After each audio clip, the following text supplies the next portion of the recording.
ঠিক সকাল ৯টা শুরু করছি নজরে বাংলা। আগরপাড়া ইলামবাজারের পর এবার বারাকপুর। আবারও এনআরসি আতঙ্কে আত্মহত্যার অভিযোগ। পরিবারের দাবি, এনআরসির ভয়ে গায়ে আগুন দিয়ে আত্মহত্যা করেছেন কাকলি সরকার। আর এ নিয়ে ফের শুরু রাজনৈতিক চর্চা।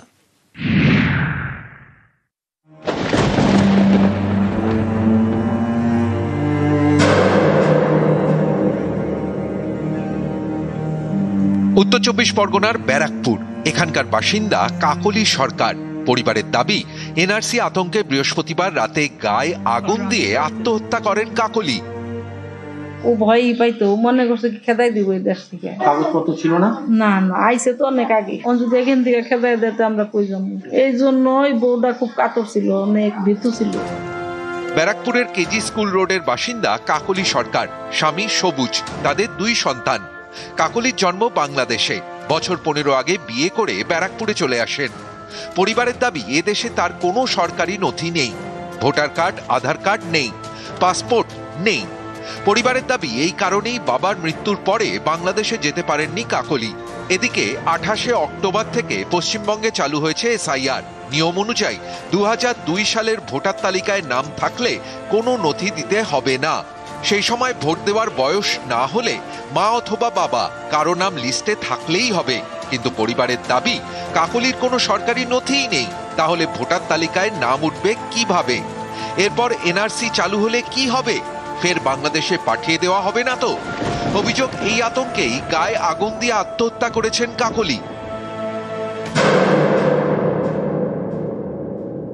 ও ভয়ই পাইতো, মনে করছে কি খেদাই দিব এই দেশ থেকে। এমনি কোনো ঝগড়া নাই, এমনি খুব ভালো ছিল। মানে বাংলাদেশে বাপের বাড়ি? হ্যাঁ। কাগজপত্র ছিল না? না না, আইসে তো অনেক আগে। কত বছর আগে এসছে?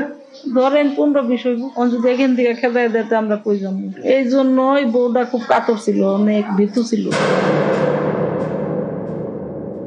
শিকড় ধরে টান দিয়ে অন্য দেশে পাঠিয়ে দেওয়ার যে বাতাবরণ কেন্দ্রের শাসক দল তৈরি করছে, তাতে আতঙ্কিত হয়ে আত্মঘাতী হওয়ার প্রবণতা। একজনও বৈধ ভোটার যাতে বাদ যেতে না পারে, সেই লক্ষ্যে তৃণমূল কংগ্রেস সর্বতভাবে সঙ্গে থাকবে। বিজেপি এই আতঙ্কটা তৈরি করেছে, কিন্তু আপনারা তাতে নিজেদের ক্ষতি করবেন না। পুলিশের ভূমিকাও মনে হচ্ছে আগামী দিনে তদন্তে আসার প্রয়োজন আছে, এবং পুলিশ মনে হচ্ছে একটা পলিটিক্যাল ন্যারেটিভ তৈরি করার চেষ্টা করছে। কারো যদি এসআইআর নিয়ে কোনো সমস্যা থাকে, তিনি সুপ্রিম কোর্টে যেতে পারেন। ভারতবর্ষে 12টি জায়গায় এসআইআর হচ্ছে, রাজ্য এবং কেন্দ্রশাসিত অঞ্চল মেনে। অন্য জায়গায় এনআরসির আতঙ্ক নেই কেন? কেন বাংলাতে হচ্ছে? নিউজ 18 বাংলা। প্রদীপ করের বাড়িতে ফরেনসিক। এনআরসি আতঙ্কে আত্মঘাতী প্রদীপ কর। ঘর থেকে নমুনা ও হাতের ছাপ সংগ্রহ, হাতের লেখার নমুনাও সংগ্রহ করেছে ফরেনসিক।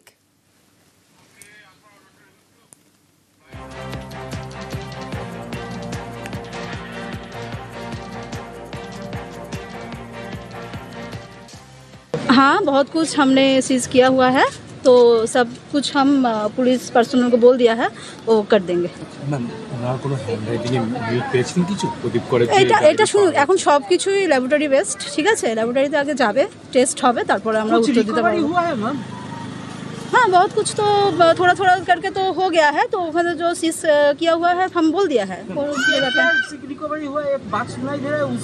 नहीं नहीं, सॉरी ইনভেস্টিগেশন চলছে, আমি এখন এই মুহূর্তে কিছু বলতে পারবো না, ঠিক আছে? নো নো নো নো, কোনো সন্দেহভাজন কিছু পাওয়া যায়নি, নো কমেন্টস। অবশ্যই একটু আমরা স্বস্তি পেলাম। বিচারটা সঠিক পাওয়া যাবে আশা করছি। ফরেনসিক মানে কি করলো? ওদের যা কাজ, ওরা কাজ করে যাচ্ছে। হ্যাঁ, ওই যে ঘরে আর কি, হ্যাঁ, প্রদীপ করের ব্যাপারটা ঘটেছিল সেই ঘরেই গেছে। আর কিছু টিম গেছে ওর দোকানে, ঠিক আছে? ওখান থেকে আর কিছু আরও মানে প্রমাণপত্র কিছু আছে, বা ওর লেখা হ্যান্ডরাইটিং, এগুলো মেলাবার ব্যাপার আছে। কতজন এসছে 8-10 জন মতো এসছে। আত্মহত্যা নিয়ে কটাক্ষ শুভেন্দুর। এসআইআর আতঙ্কে পরপর আত্মহত্যার খবর। কটাক্ষ শুভেন্দু অধিকারীর। বাঁকুড়ায় চিতাবাঘের মৃত্যুর প্রসঙ্গ টেনে খোঁচা। মৃত্যু নিয়ে মশকরা শুভেন্দুর। কটাক্ষ অরূপ চক্রবর্তীর। আচ্ছা, সবগুলোতে ফেল করছে। বাজার মাতালো কদিন ধরে। আজকে তো বিষ্ণুপুরের বাঁকাদহে চিতাবাঘ পাওয়া গেছে, মারা গেছে, তার পাশে লেখা আছে এসআইআর এর জন্য মারা গেছে। পানিহাটির মতো ভাইপো নিশ্চয় ওখানে যাবে, সৎকারের ব্যবস্থা করবে।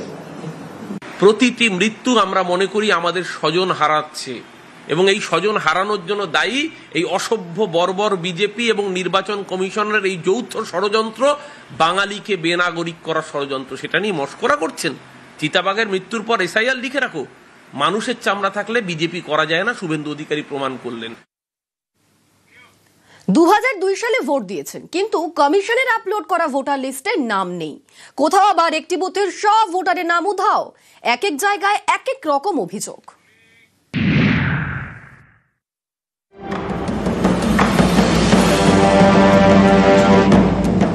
ভোটার তালিকার বিশেষ নিবিড় সংশোধন 28 অক্টোবর চালু হয়েছে পশ্চিমবঙ্গে। তার আগে এসআইআর হয়েছিল 2002 সালে। 2002 সালের লিস্টে নাম থাকলে আর কোনো নথি দেখাতে হবে না, কিন্তু 2002-এ এই ভোটার লিস্ট নিয়ে ভুরি ভুরি অভিযোগ। যেমন উত্তর 24 পরগনার অশোকনগরের ঘোষপাড়া।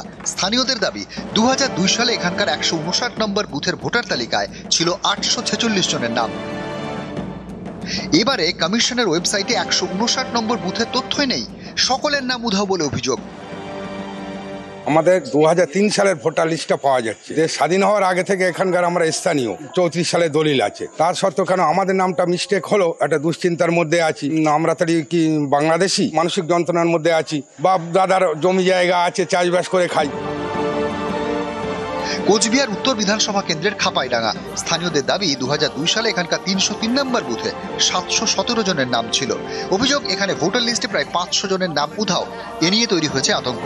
শুক্রবার এলাকায় যান তৃণমূল নেতারা। একটা আতঙ্কের পরিবেশ তৈরি করেছে নির্বাচন কমিশন। 700-র নিচে তো ভোট থাকে না। 140 জন ভোটার দিয়ে কি একটা বুথ হয়? বাকির ভোটটা গেল কোথায়? কার গাফিলতিতে এই ঘটনাটা ঘটলো? আলিপুরদুয়ারের কালচিনি। 2002 সালে এখানকার একটি বুথে ভোটার 549 জন ছিলেন বলে দাবি। এবারের কমিশনের লিস্টে সেই বুথের তালিকা হওয়া একজন ভোটারেরও নাম নেই। এই অভিযোগ উঠতেই তৎপর হয় কমিশন। উধাও হয়ে যাওয়া ভোটার তালিকা যুক্ত করা হয়। 2002-এর ওই সময়ের মানে 2227 পার্টের মানে পুরো বুথটার নামটা মানে হাফিজ হয়ে গেছিল। এখন ওই লিস্টটা পাওয়া গেছে? হ্যাঁ, লিস্টটা পাওয়া গেছে। ওখানে নাম আছে? এখন সবারই নাম আছে। এখন ভালোভাবে আমি কাজ করতে পারবো। নিউজ 18 বাংলা।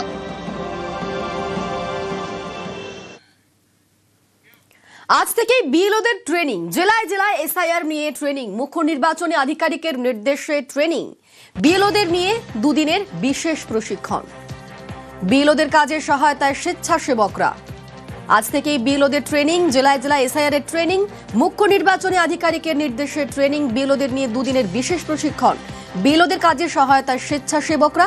মঙ্গলবার থেকে বাড়ি বাড়ি যাবেন বিএলওরা। হাওড়ায় চোলাইয়ের ঠেকে আগুন ধরালো পুলিশ। শুক্রবার রাতে চোলাইয়ের ঠেকে হানা আর 2 জায়গায় হানা দিয়ে আগুন ধরালো পুলিশ। জগৎবল্লভপুরের বরগাছিয়া ও পতিহলের ঘটনা। আমাদের সঙ্গে রয়েছেন প্রতিনিধি দেবাশিস, আরো বিস্তারিত বলবে দেবাশিস। দেখো, আমরা গতকালই দেখেছিলাম বৃহস্পতিবার রাতে পুলিশ এক জায়গায় 2টি জায়গায় পরপর মাঠু এলাকায় 2টি জায়গায় হানা দেয়। সেখানে কার্যত 2টি বাইক ভাঙচুর করে বাইক নিয়ে চলে আসে এবং 250 কেজি চোলাই মদ সেখান থেকে বাজেয়াপ্ত করে বা সেগুলিকে নষ্ট করা হয়। ঠিক একই রকম ভাবে শুক্রবার দেখা গেল বড় জগৎবল্লভপুর এলাকার বরগাছিয়া এবং পাতিয়াল, এই 2টি এলাকায় কিন্তু বারবার করে স্থানীয়দের থেকে অভিযোগ আসছিল এবং পুলিশ সেই অভিযোগ পাওয়ার পরেই গতকাল রাতে হানা দেয়। কার্যত অস্থায়ী আস্তানা বানিয়ে সেখানে চোলাই বিক্রি কারবার তৈরি করে ফেলেছিল। পুলিশ কিন্তু কার্যত সেই চোলাই ঠেক ভাঙচুর এবং পরবর্তীকালে সেখানে আগুন ধরিয়ে দেয়। প্রায় 2টি জায়গা থেকে কয়েকশো কেজি চোলাই মদ সেগুলিকে কিন্তু নষ্ট করা হয়। ধন্যবাদ।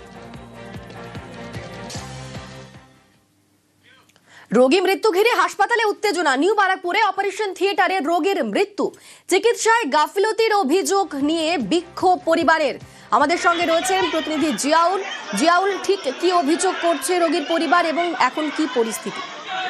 দেখো, নিউ ব্যারাকপুর একটি হাসপাতালে সুরাজ মন্ডল গলব্লাডার স্টোন নিয়ে ভর্তি হয়েছিল এবং ভর্তি হওয়ার পরেই তার অপারেশন থিয়েটারে নিয়ে যাওয়ার কথা হয়েছিল, কিন্তু তখন সুস্থ ছিল এবং পরবর্তীকালে একেবারে অপারেশন থিয়েটারে নিয়ে যাওয়ার পরেই নাকি তার মৃত্যু হয়। এই খবর পাওয়ার পরেই তার পরিবার এবং এলাকার মানুষজন বিক্ষোভ দেখায়। তার কারণ, সুস্থ মানুষ অপারেশন থিয়েটারে নিয়ে যাওয়ার আগে তিনি কথা বলেছেন পরিবারের সঙ্গে, তিনি সুস্থ আছেন, কোনো ভয় নেই। তারপরে কিভাবে অপারেশন থিয়েটার থেকে থেকে তার কিছুক্ষণের মধ্যে মৃত্যু হয়।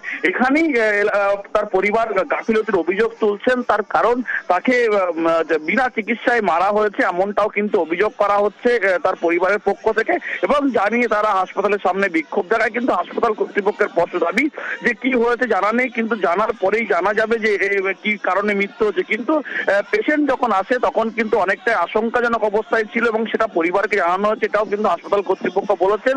কিন্তু অন্যদিকে পরিবারের পক্ষ থেকে, সুরজ মণ্ডলের পরিবারের পক্ষ থেকে বলা হচ্ছে যে তিনি পুরোপুরি সুস্থ ছিল, শুধুমাত্র গল ব্লাডার স্টোন নিয়ে অপারেশন থিয়েটারে নিয়ে যাওয়া হয়েছিল এবং সেখানেই চিকিৎসার গাফিলতি করা হয়েছে অভিযোগ তুলে কিন্তু মৃত্যু হচ্ছে এমনটাও। ধন্যবাদ জিয়া।